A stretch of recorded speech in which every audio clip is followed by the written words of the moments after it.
ब्रह्मानन्दप्रदायकाय नमः। अज्ञानतिमिरादित्याय नमः।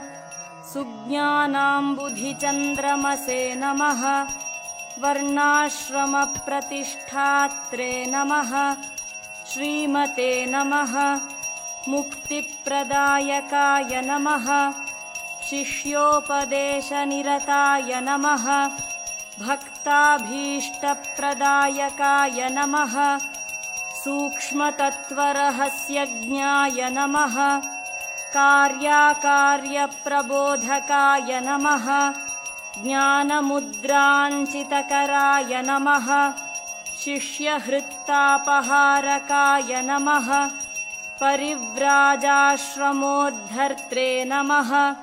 सर्वतन्त्रस्वतन्त्रधिये नमः।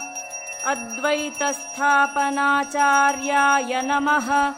साक्षाच्छङ्कररूपधृते नमः।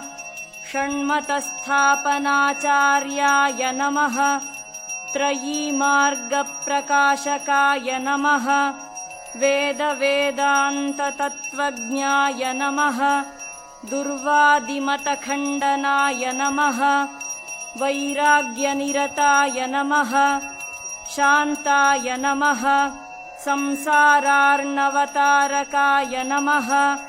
प्रसन्नवदनाम्भोजाय नमः। परमार्थप्रकाशकाय नमः। पुराणस्मृतिसारज्ञाय नमः। नित्यतृप्ताय नमः।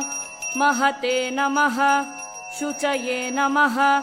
नित्यानन्दाय नमः। निरातङ्काय नमः। निस्सङ्गाय नमः। निर्मलात्मकाय नमः। निर्ममाय नमः। निरहङ्काराय नमः। विश्ववन्द्यपदाम्बुजाय नमः। सत्त्वप्रधानाय नमः। सद्भावाय नमः। सङ्ख्यातीतगुणोज्ज्वलाय नमः। अनघाय